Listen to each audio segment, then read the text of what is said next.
Responsible for disaster preparedness. Good afternoon, Bahamas.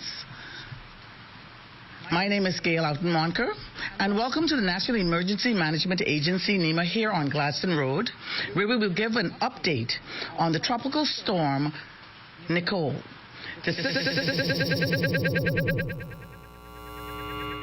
We will now share our findings with you, the public. But before I do that, I would like to welcome to us through our live feed, Coast 106 FM in Agua, Radio Abaco 93.5 FM, Thriller 99.1 FM Central Andros, the local media in Grand Bahama, and here in New Providence. Our speakers for today, we will start with Captain Stephen Russell, followed by Jeffrey Green, Chief Meteorological Officer of the Bahamas Met Department. Then we will have Miss Andrea Newbold, who's the Chief Welfare Officer for the Department of Social Services. Thereafter will be Mr. Trevor Moss from the Ministry of Tourism and Investment. And then we will go on to Mr. Sterling Moss, the Director of Fields Operation and Power and Light. So, with no further ado, Director.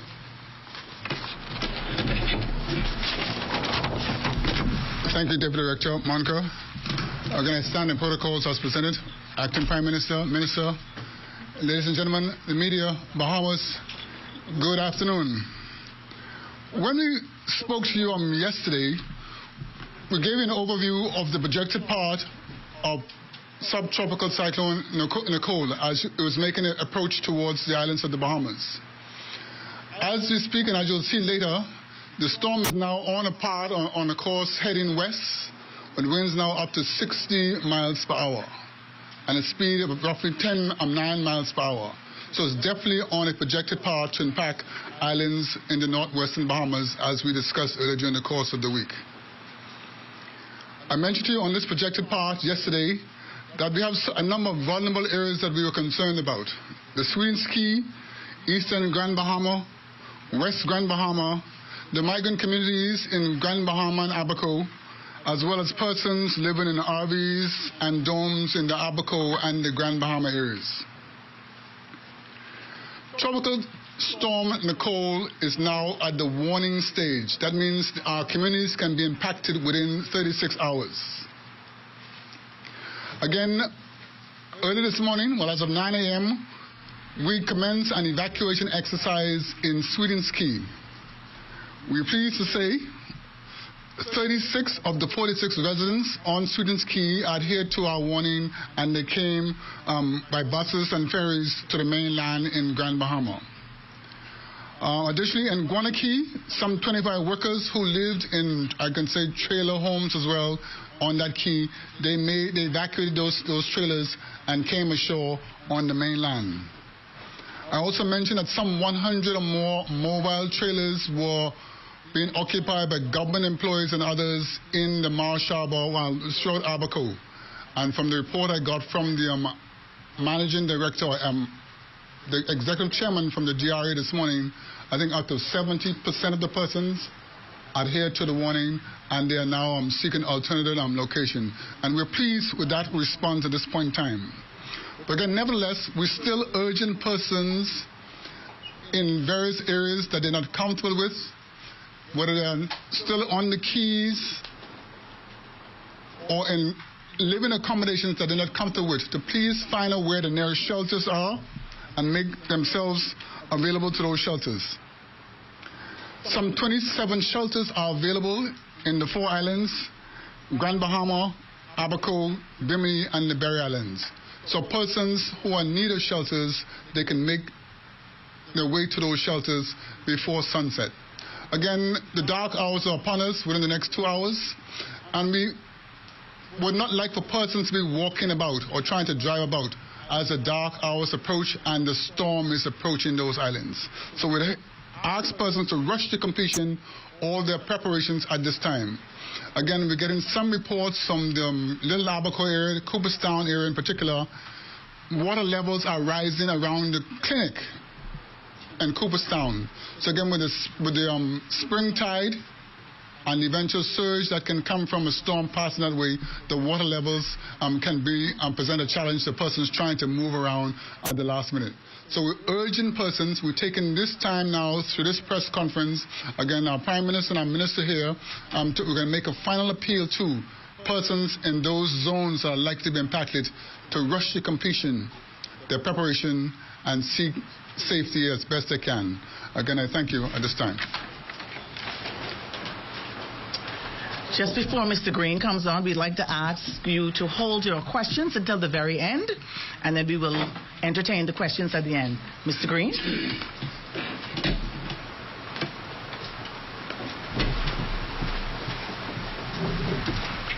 Good evening, everyone.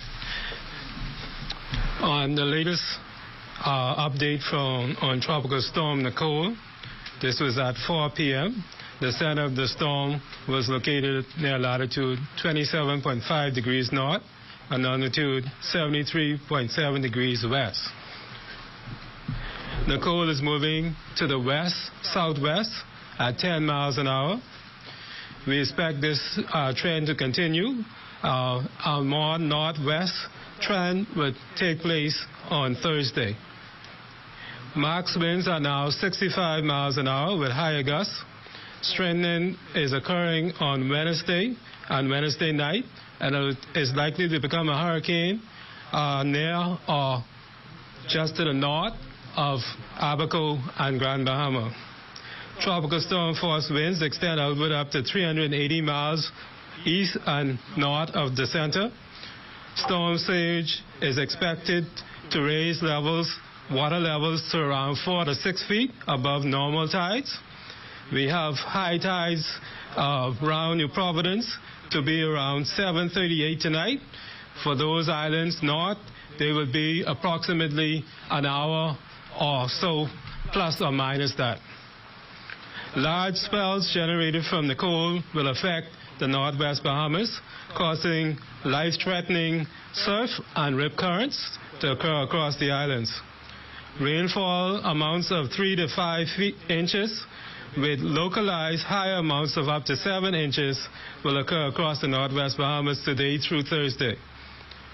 The formation of waterspouts and tornadoes are possible during the passage of the storm, especially in those rain bands that are generated from the storm. Thank you. Just to show the motion of the track right now, the storm, as we can see here, is at 4 p.m. It's already have the strong thunderstorms around the eye, mainly to the north, like I said, and to the east of the storm. As we move the storm forward, you will see that as it approaches Treasure Key and northern Abaco, we will see that the storm strengthen a bit just to the north of the eye. So you see that storm right there, just to the northeast of Abaco. The storm is a hurricane. So we expect that as it crosses now northern Abaco, you're going to have hurricane category 1 affecting Abaco and moving into East Grand Bahama area, just to the north of the island. Keep moving, please. The system should be out of the Bahamas by Thursday late morning, and we should be generally in the clear by the afternoon hours. Thank you.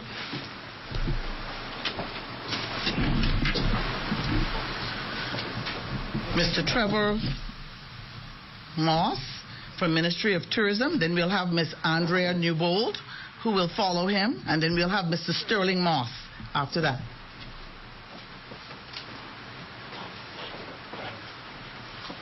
A pleasant good afternoon, Minister, Bahamas. I'd like to report at this time that all of the Ministry of Tourism, Investment, and Aviation offices in the affected areas have been secured. Our sat phones are charged and have been tested and are all in working order. Today we effectively engaged ESF 12 and our command center, and we will be operating that command center from 8 a.m. to midnight. In addition to that, we have staff for the ministry here at NEMA who will work the shift that NEMA has assigned. We have been in constant contact with our officers and staff members in Abaco, Bimini, Berry Island, Andros, and Grand Bahama. They have given us the details that we have required, the numbers of guests that are in those hotels and in those marinas. We have not had a rush to leave the island, and so our guests are coming and going as normal. The only difference we have is that we have one cruise ship for tomorrow that has been diverted, but all other cruise ships are still on schedule, and they're coming in as expected. And so those in the marina, if necessary, have already made preparation to move from the marina to hotels if necessary. And so the Ministry of Tourism is confident that we will be able to ensure the safety of our guests who remain and ride out this storm with us. Thank you.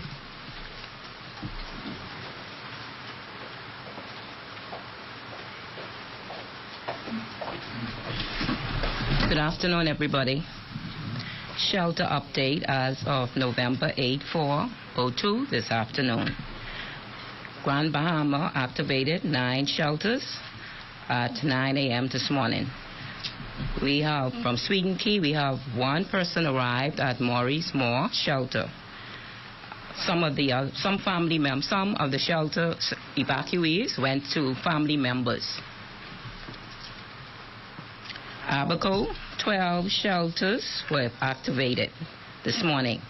No shelteries are in those shelters thus far. Berry Island, 3 shelters. No shelteries thus far.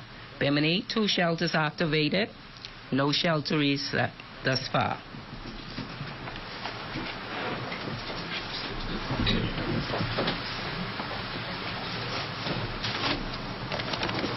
Good afternoon. I stand on the established protocol. BPL continues to monitor the storm's track and has decided that we will enable certain contingencies as the storm progresses. As you know, these contingencies that we have been designed to safeguard the systems, our transmission and distribution systems on the islands that will be impacted by the storm. As such, our teams today have secured buildings and property and have bunkered down for the storm, having made the necessary preparations. BPL would like to encourage customers who will be affected by this tropical storm to prepare mentally and otherwise for the approach of this storm. As you know, power outages will in all likelihood result as the storm approaches. As such, consumers on affected islands should note that BPL, as we have said earlier, may elect to shut off power to areas of our network fed from overhead power systems as soon as there is sustained winds exceeding 40 miles per hour. Customers should be aware that should power outages occur during the storm, staff of BPL may not attempt to restore power until the storm has passed or until it is safe to do so. In BPL's contingency planning, areas prone to flooding and cross-country areas, and that is areas behind residences, may be disconnected from the electrical grid for the safety of our equipment and our customers and to limit the restoration time after the storm has passed. We should say that if local flooding results in your home, in a residence, customers should have a plan in mind. You should plan to disconnect yourself from the power grid by turning off your main switch or turning off your breakers in your distribution panels in your homes. If you know that your home is prone to flooding and your house may become energized, one effective thing to do is keep a set of rubber boots nearby your bed should that eventuality occur. At present, we wish to let you know that there have been some impacts on a few of our islands. For instance, at present, there are no adverse reports for Bimini, Great Harbor Key, Eleuthera, but there are reports of supplies being off, which have been impacted by weather bands ahead of the storm. So in Abaco, Matlows, Sugarloaf, Manowar, Scotland, and Guana Key are presently off supply. Crews are assessing their ability to respond, and it is anticipated that the supplies in this area will be restored later on this afternoon. There are few impacts in New Providence, but there should be a caution given. One or two of those cases have been related to customers who have taken on trimming trees themselves, which have fallen across power lines and impacted entire areas. We wish to encourage our customers not to do this and to exercise extreme caution and care as the storm approaches, as this may result in a prolonged outage. Again, we want to encourage our customers to be safe, and remember that devices like generators should be run in well-ventilated areas and away from room windows, and you should continue to monitor the storm as it approaches. Thank you very much. For the second half of our lineup, we will have Commander Sonia Miller, followed by Shivago Dames, Assistant Commissioner of Police. Then we will have Ms. Antoinette Comerbach, Senior Nursing Officer from Ministry of Health, and Mr. Arlington Bethel, Senior Manager from Water and Sewage.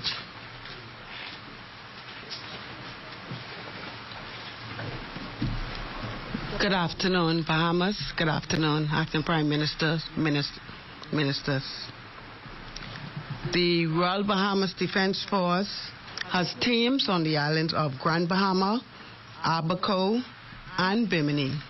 These teams are assisting with shelter security, EOC duties, and logistics or transportation activities. The team in Abaco is presently assisting police with roving patrols with focus within the Marsh Harbor area. All other Royal Bahamas Defense Force teams remain on standby and ready to assist as necessary. Thank you.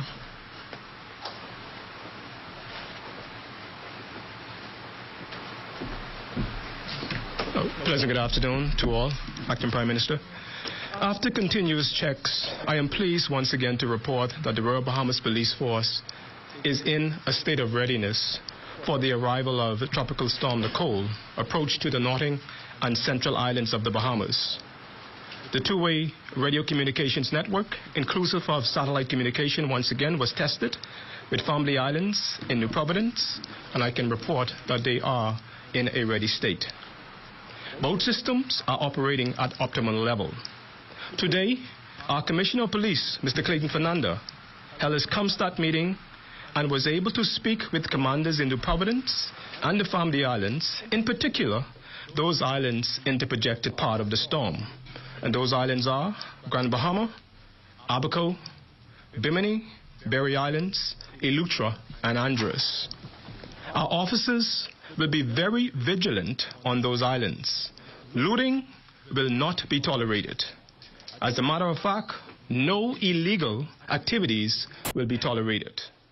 Our officers are ready from a police standpoint. Persons who need to be evacuated should do so. Once the weather deteriorated, residents are asked to stay indoors until the all clear is given. Again, criminal activities will not be tolerated. The Marcos Alert Mass Notification System has been tested, and today I am pleased once again to report that we were able to disseminate messages in Abaco and Grand Bahama in English and in Creole to those various islands, asking those residents in vulnerable areas to please evacuate. Acting Prime Minister, also this morning at 7 a.m., our command center was operating at police headquarters. I'd like to give the phone numbers for persons who wish to contact the Police Command Center. Those numbers are 557-8879, 557-8352. You can also WhatsApp us, 427-4945. Once again, our teams of first responders will continue to patrol the Family Islands in New Providence also until the weather deteriorates. We are advising members of the public to evacuate prior to the arrival of the storm. Please do not wait for the final hour to go to a shelter, as this puts the lives of our first responders at risk. If you need to report a crime or seek help, you can also call 919 or 911 or the numbers at the Police Command Center that was previously given. The Royal Bahamas Police Force, under the leadership of our Commissioner, Mr. Clayton Fernanda, stands ready to assist as needed. Thank you.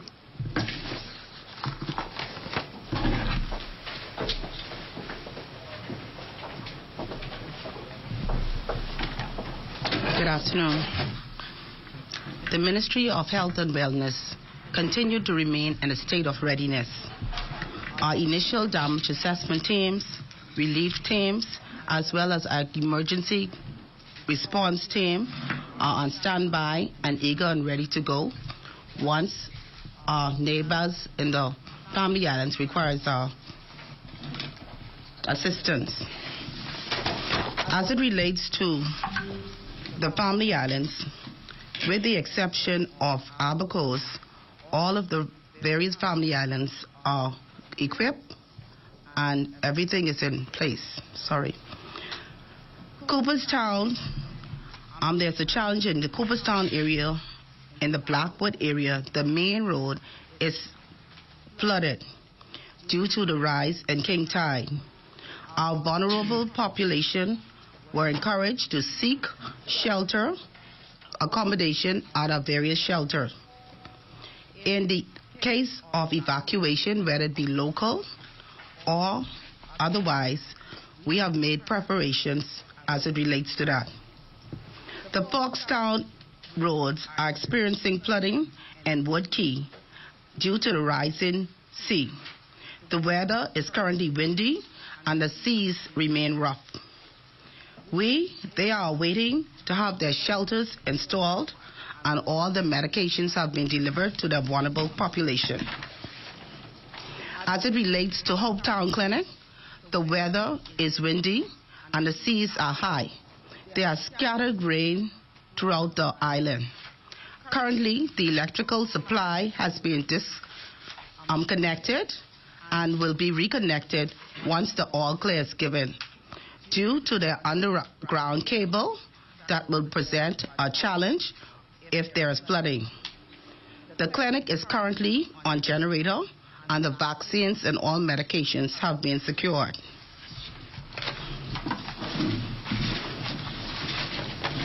Today, at the Ministry of Health and Wellness, the EOC had a meeting. Information received from Dr. Philip Swan is as follows. All government clinics throughout New Providence will resume normal working hours effective tomorrow, as well as hospital services in New Providence. Information received from Dr. Ward as it relates to Grand Bahama Health Services. The numbers for the command center has been changed. Please note the following numbers: 351-8056 or 7 and 351-8059. All other numbers remain the same. And that is it as it relates to the Ministry of Health and Wellness. Thank you.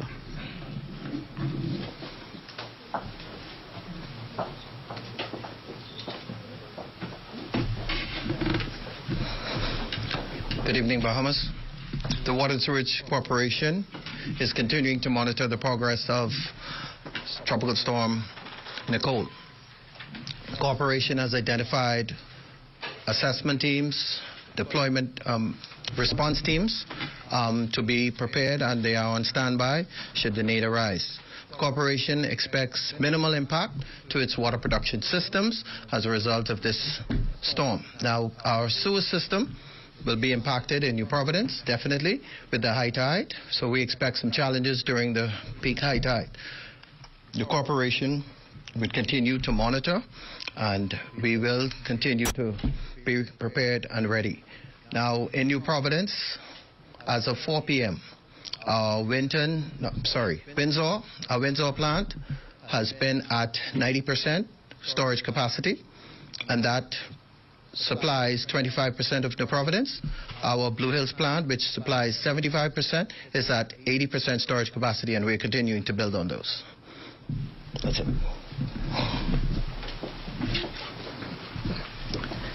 We will now have the Honorable Miles Laroda, Minister of State in the Office of the Prime Minister, responsible for disaster risk reduction, and then we will entertain questions. Acting Prime Minister Cooper, Captain Russell, we have here the Executive Chair of BIS, Diana Swan, Acting Director of Local Government, Neil Campbell, Alex Storr, DRA. My job is basically to wrap up. We have given you the information, meaning the press and the Bahamas at large, the information as it relates to the various agencies. Customary, my job is really to do that final appeal for residents, especially in Abaco and Grand Bahama, to take those necessary precautionary steps. We're hearing about flooding in certain areas in the Cooperstown area, and I'm advised by Mr. Green that the tide has not won't crest for another 3 hours, and so those areas probably is going to get worse. I have, with regards to North Abaco, the glass window bridge is closed. The conditions have deteriorated to that point, and information will be disseminated with the opening. Please stay in touch with the relevant government agencies. The Met Office is the office that's going to give out that information as it relates to the weather. Please, I know sometimes we get anxious, but try not to call into the Met Office. These briefings are done on a 3-4 hour basis, so if it comes out at 2 o'clock, calling in at 3 or 4, it's not going to make any difference as it relates to that new information that come out. Those individuals who are in domes, I think it was 70% of the RVs and domes. While that number is encouraging, we advise all. Just yesterday we were talking about winds impacting around 45. Now we're looking at 65. In the next few hours, it could get worse. It could get worse. And so we're asking, we are begging, we're pleading. We don't want to put our responders, especially those officers of the Defense Force and the Police Force, they will not come once that window has passed. I cannot stress that enough. These individuals have their families, and the Commissioner of Police and the Commandant of the Royal Bahamas Defense Force has made that very clear. Once we get to that point, and we're in that 36 hours, so it's imminent that you're going to start feeling the effects. Abaco is experiencing some of that now, and I must stress that this is a huge storm. We're talking about Abaco feeling the effects later on tonight, and those conditions will probably get worse. I think the peak of the storm is around 12 tomorrow, is it, Mr. Green? So that tells you how big this storm is, and so don't listen to individuals who are telling you after 4 or 5 hours, if there's a lull, that you could venture out. We're going to be dealing with flooding, but we're going to be dealing with higher winds, and later on, I think the next report is what time, Commander? Met report. 6-7. We will try to keep you updated as much as we possibly can. I want to thank all of those agencies who have been on top of this storm as it relates to the Northern Bahamas in particular. Their information has been spot on. Their information has been very detailed. That is very encouraging. We're getting corroborating reports coming in from these islands from individuals expressing the same thing on the ground as what is being reported. I want to thank again the agencies and appeal to those individuals who may be in those low-lying, vulnerable areas to please seek safer grounds. Thank you. Thank you, Minister. We'll entertain any questions that you may have for the... Eyewitness News. I believe it's Cooperstown that is affected by a road blockage because of flooding. How many residents are, I guess, cut off because of this road being blocked with flooding? And how do we expect that we will be able to help them as the storm is approaching? 500 plus. 500 plus. How do you want to?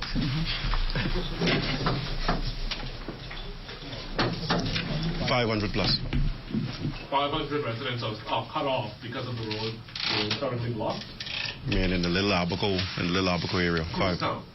Because it moves back into Foxtown and those other areas as well. 500 so plus. 500 people are currently affected by this road blockage? 500 plus. All right, so we don't expect that the tide that we're currently experiencing to subside for another 3 hours, I believe I heard. By that time, it's going to be dark. How do we expect that we will be able to help those 500 individuals? And are they in any sort of danger as the hurricane approaches? Well, I wouldn't want to answer the weather side of it, but indeed, everything that is on the other side is definitely on the side. You still have the clinic, you have shelter, you have cruisers, and all the other rest of those things on the side as well, along with the police officers. Okay, so maybe I'm not understanding. The 500 are trapped. Not trapped. Not trapped. Not trapped. They're only cut off. In many of our islands, we have areas that because of the topography, you have where they are prone to flooding. Once those areas are flooded, we have where transportation cannot readily cross. So we have high terrain or heavy duty equipment that normally go in and collect these persons. I don't know if that is activated as yet, that portion of it. But indeed, you asked about the numbers, so I was giving you numbers. Right. And I'm saying that whatever's on one side of the water is definitely on the other side, as far as sheltering, clinic, police, and our response teams. Okay. Yes, sir. Okay, but you said that they would be affected. In which ways will they be affected? Well, you know, whenever it comes as far as when we start using terminologies with cut off and other things, we put things in those individuals' minds. But all of those persons made the same type of preparation for the storm as others would have made as well. Lord Alvin, Senator Volunteers. This question is for the Met Office. Mr. Green. Just paint a picture for us again on the point in time we expect that the hurricane will intensify. I think I heard you say earlier that Wednesday morning. Yes. Early Wednesday morning. Yes, we expect that the storm will intensify by early Wednesday morning as it crosses the North Abaco area. And we expect that to be a Category 1 storm, at least 75 miles an hour. So, again, the areas of Abaco, North and Central Abaco, and the whole of Grand Bahama, they would be into the stronger winds of the storm, whereas the other islands will experience more the tropical storm force winds of 39 miles an hour to 57 miles an hour or less.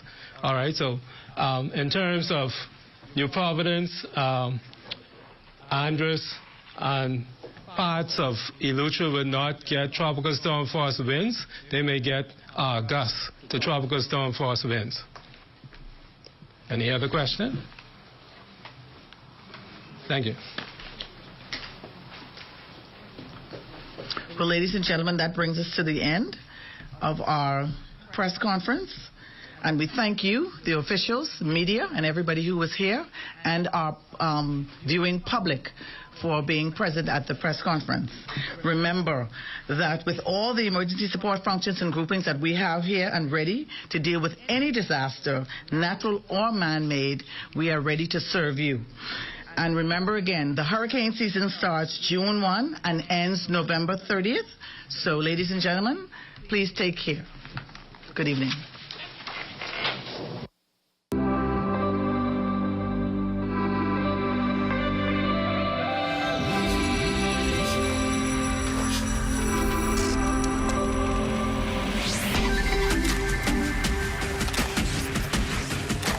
You're watching the ZNS Network, the People's Station.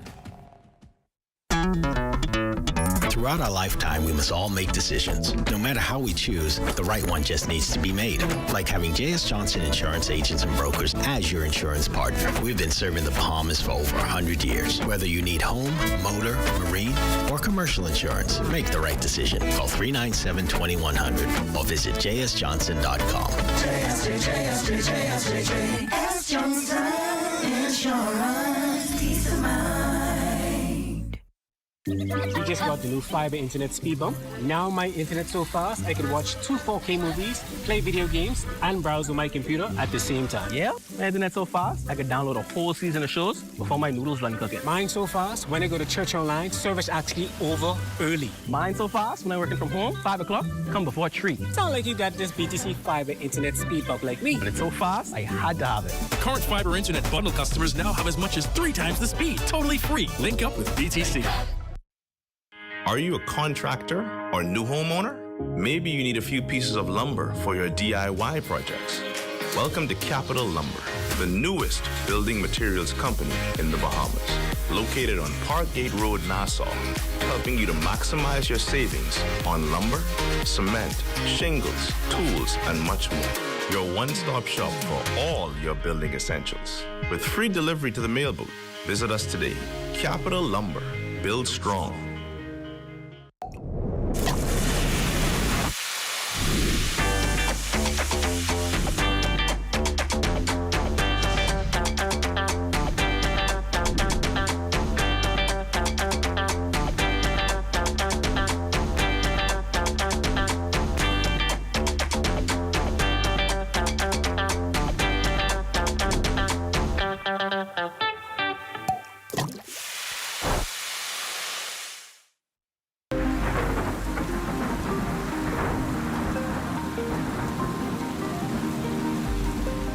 Hey guys, it's that time of year again, the Atlantic hurricane season.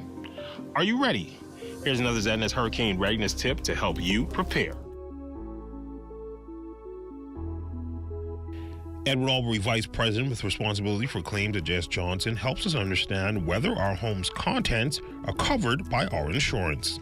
Generally, people think that all the contents in their home are covered by their contents insurance. That's not essentially true. We all know that motor cars, trailers, caravans, motorcycles, boats, we know those things are not covered under your contents, but you may have parts or accessories for those items in your home. They are not considered contents under your home and contents and policy. He also explains just what a hurricane deductible is. Hurricane deductibles are a very important aspect and something that's usually not very clear to policyholders. For hurricanes or hurricane peril, the deductible is 2% of the sum insured. So to give you an example, if your home, your building is insured for $200,000, then your deductible would be $4,000. And the further explanation is there are many people who think that they have to pay a deductible. You don't pay a deductible. It's actually deducted from whatever the settlement is. So if you have a claim for $6,000, the deductible is deducted from the $6,000 and you get to $2,000. If, for example, the damages are, say, $3,000, then you can't make a claim because it falls within the $4,000 deductible. This has been another ZNS Hurricane Readiness Tip to prepare you for the storm.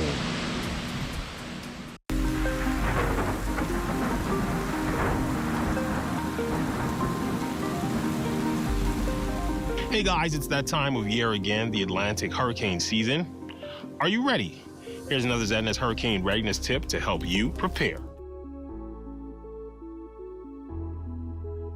Edward Albury, Vice President with responsibility for claims at J.S. Johnson, lets us know what insurance coverage we could have if we need to live elsewhere after a storm hits while our home is being repaired. Under the hurricane peril, Additional living expenses is not covered. It's covered under fire and escape of water losses, but under the hurricane peril loss, it's not. However, it can be added in for an additional premium. And that's probably worth it, considering that once you have that cover, it'll pay up to 15%, say, of the sum insured for rental or hotel accommodation while the home is being repaired. So if we use our same figure that we did before, $200,000, so 15% is $30,000. So you have that $30,000 buffer to provide for hotel or rental while the home is being repaired.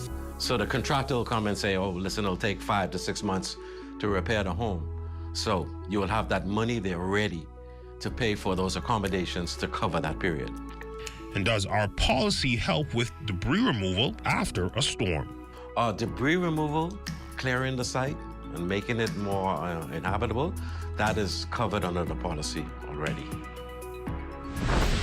This has been another ZNS Hurricane Readiness Tip to prepare you for the storm.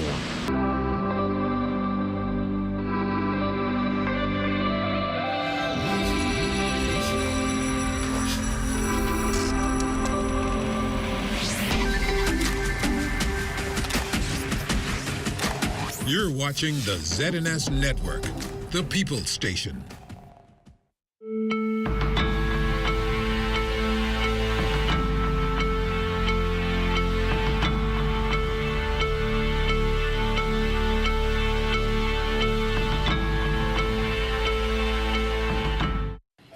November 26, 1962 marked a pivotal point in Bahamian history.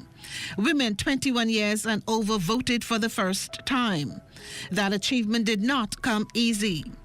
The opportunity for women unfolded as a result of the dedication and tremendous work of the suffrage movement in the Bahamas. Women like Mary Ingram was elected. She served as president of the movement in 1957. Georgiana Simonet served as vice president, and Eugenia Lockhart was the treasurer. 2 years later, in 1958, Dr. Doris Johnson returned to the Bahamas and joined the suffrage movement. For the ensuing years, they lobbied for the equal rights of women, helping to usher in the historic right to vote in the 1962 general elections. 58 years later, the journey continues. The women's suffrage movement didn't land on a singular event. It was a long, progressive journey that took well over a decade to achieve, and it didn't stop with the achievement of voting. We have an arc that also moves forward to the present that we won't forget, and we shouldn't forget.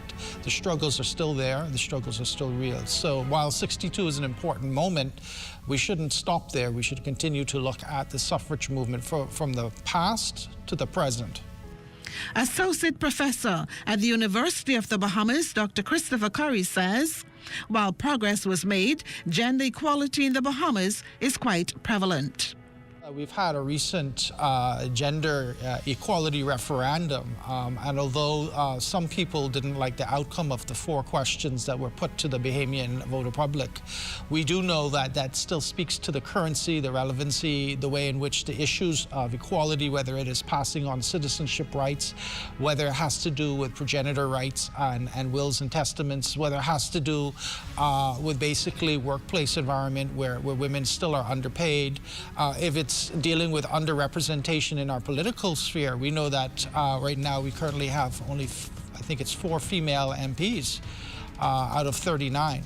So we certainly need to address gender equality still. And this stuff is not going to be going away. So I would argue that the women's suffrage movement is still very important because it's all about equality. As a professor, Dr. Curry is passing on essential history to the emerging generation. But what he considers to be the key factors to the growth and survival of the movement. The women's suffrage movement was a cross-racial alliance, meaning you had white women like June Stevenson, for example, the mother of Michael Stevenson, a UB lecturer, and the wife of Cyril Stevenson, one of the founders of the PLP. She was an English expat, came to the Bahamas, and there's a number of pictures with her. She's not only demonstrating with the women. At one point, she also is going to go to the governor's house. This would be, of course, up on Mount Fitzwilliam. And she's going to be very actively involved in it. So we have a interracial alliance. We also know that the women's suffrage movement was a movement that crossed party lines as well. For example, Mary Ingram was a supporter of the UBP. Her husband, Rufus Ingram, ran for Ragged Island in the 1949 election. So again, you have PLPs and UBPs at the time, part of this wonderful, amazing women's suffrage movement. So that would be my first fact. My second fact is to draw attention to the fact that this movement is not a singular event. It didn't occur just in 1962, didn't miraculously appear out of nowhere. As I had already noted, from 1949 onwards, we have a long decade of struggle. You have petitions being presented to the House of Assembly in early 1951. Tabled by C.R. Walker. We have petitions in the mid-1950s. We have a petition in 58 and 59.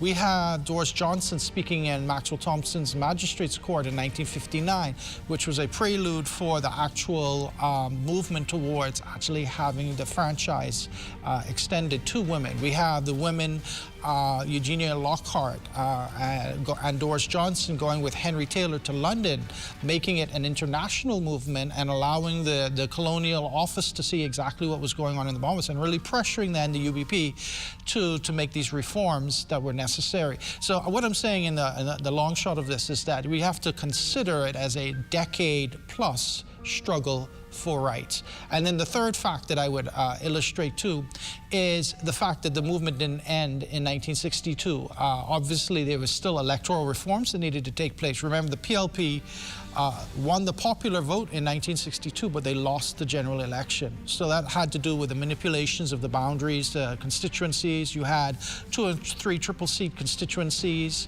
You still didn't have one person, one vote until 1967.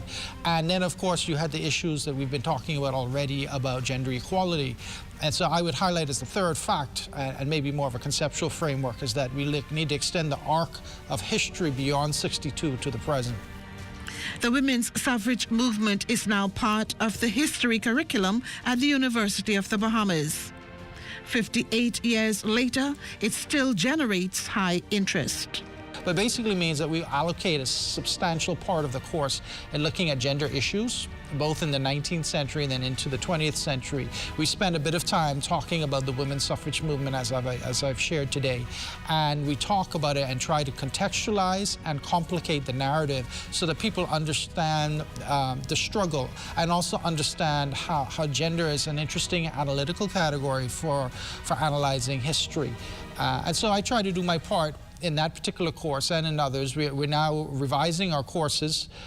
We do have a survey course in Bahamian History, History 113, which would also engage us in looking at the women's suffrage movement as part of the larger Quiet Revolution. Reliving and reflecting on the movement is the first woman to register to vote in that election. She's former Member of Parliament and Senator Ruby Ann Darling, who saw her decision to register as a call from God. At that time, one had to be 21. That was the age of eligibility to vote. I was 21 on the 28th of June in 1962. And come July, early July, it was the time for